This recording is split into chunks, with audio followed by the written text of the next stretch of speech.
Bonjour à tous, bienvenue dans ma troisième vidéo en mode YouTube. Dans cette vidéo, j'ai décidé de parler d'un pays qui me tient à cœur. J'ai nommé la Lituanie. Je rigole, mais je vais parler d'Haïti, le pays d'origine de mes parents. Globalement, il y a pas mal de clichés qui circulent sur Haïti, donc je vous propose tout d'abord de revoir un peu les bases.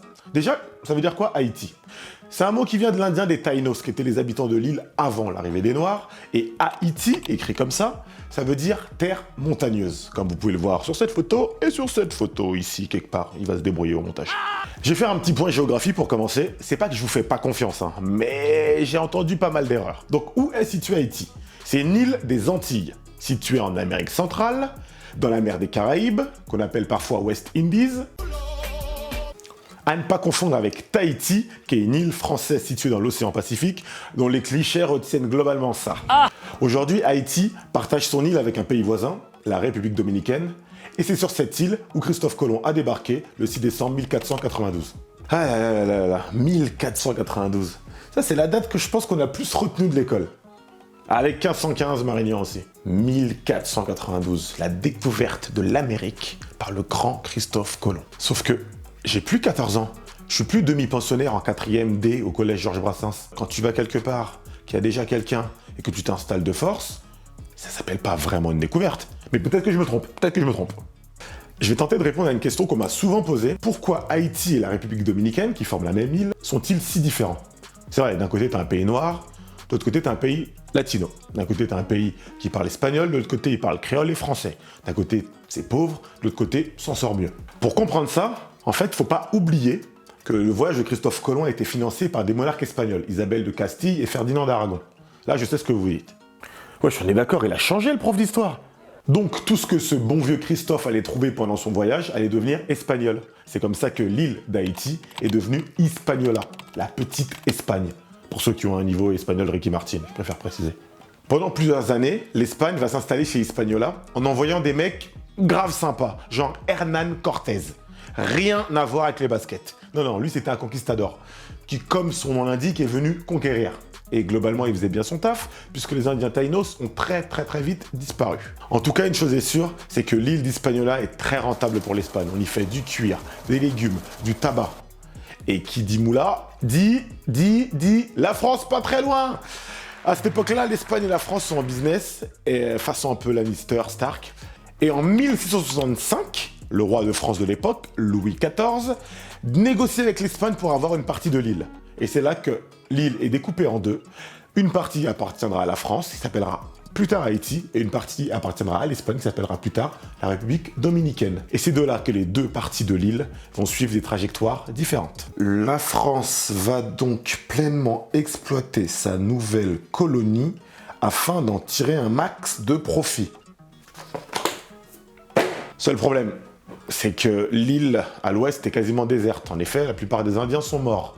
Donc qu'est-ce que la France va décider de faire? C'est de faire venir les esclaves qu'elle avait en Afrique, en Haïti. Un système qu'on appelle l'esclavage, peut-être que vous avez entendu parler. Et c'est pour ça que la plupart des Haïtiens sont noirs, parce qu'ils sont originaires du Bénin. De l'autre côté de l'île, l'Espagne va avoir une politique beaucoup moins esclavagiste.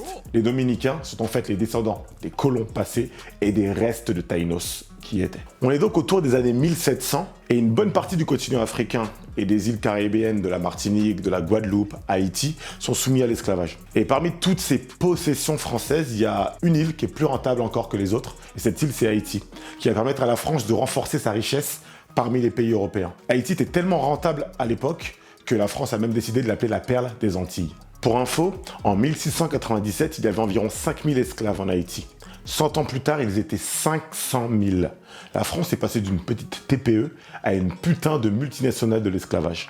Pour vous donner un ordre d'idée, 500 000 personnes, c'est le nombre de salariés chez Nike, McDonald's, L'Oréal et Apple réunis.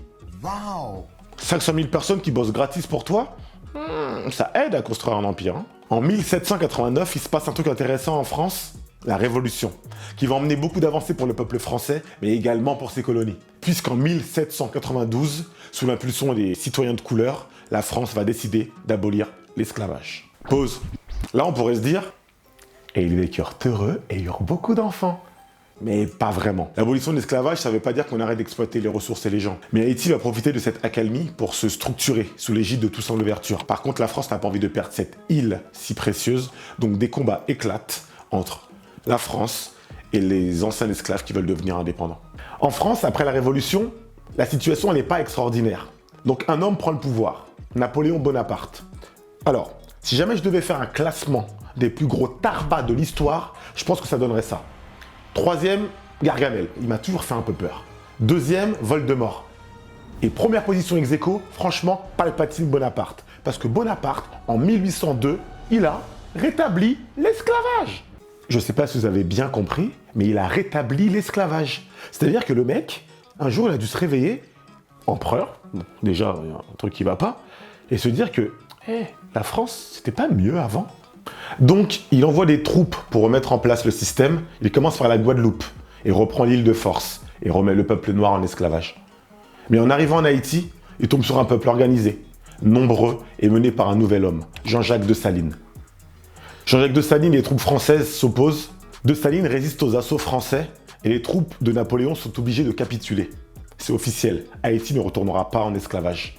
Nous sommes le 1er janvier 1804 et Haïti devient la première nation noire indépendante. Malheureusement, les autres îles de la Caraïbe n'ont pas cette chance. La France n'abolira l'esclavage qu'en 1848, soit 44 ans après l'indépendance d'Haïti, pour mettre en place un autre système qui s'appelle les colonies. Mais ça, c'est une autre histoire.